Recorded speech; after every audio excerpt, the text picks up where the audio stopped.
Folks, what's up? This is Michael on the graveyard shift in the wee hours of the night with your daily trivia question.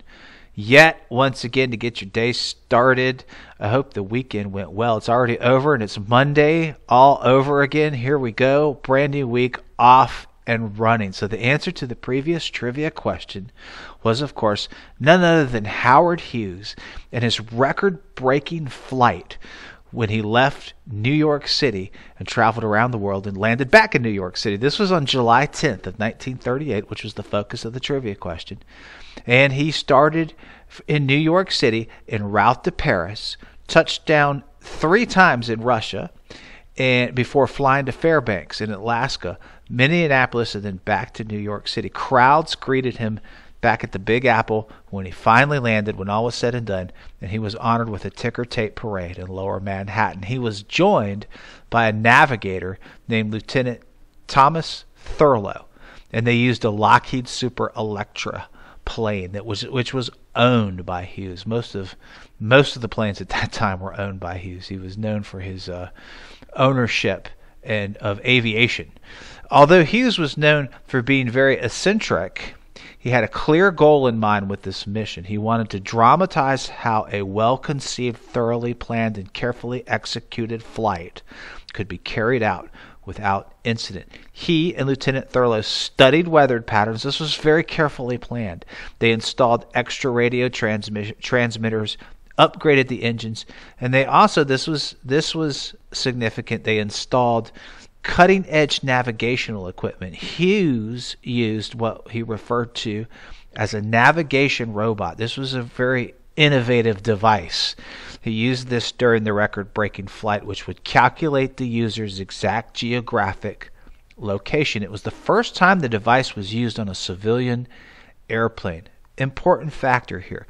Hughes himself attributed much of the success of the flight to the use of this device. He called it the Maxon navigator, named after its inventor, W.L. Maxon. Now, the flight ended at 2:37 on July 14th. 4 days later, it took 3 days, 19 hours, 14 minutes, and 10 seconds. And this, of course, set a new record in aviation history. Hughes would go on to be an incredibly important figure in the aviation industry, like I was saying before.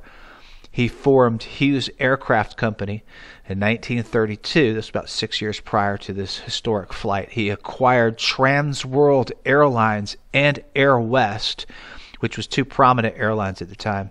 He set multiple world airspeed records during the 1940s, including the H-4 Hercules. You might have heard of that. That was known as the Spruce Goose. It was a humongous plane. It was the biggest of its kind at the time. And he won multiple awards, including the Congressional Gold Medal, all for his achievements in aviation alone. He was a well-known movie director and just a billionaire, one of the richest men in the world at the time. He was inducted into the National Aviation Hall of Fame in 1973.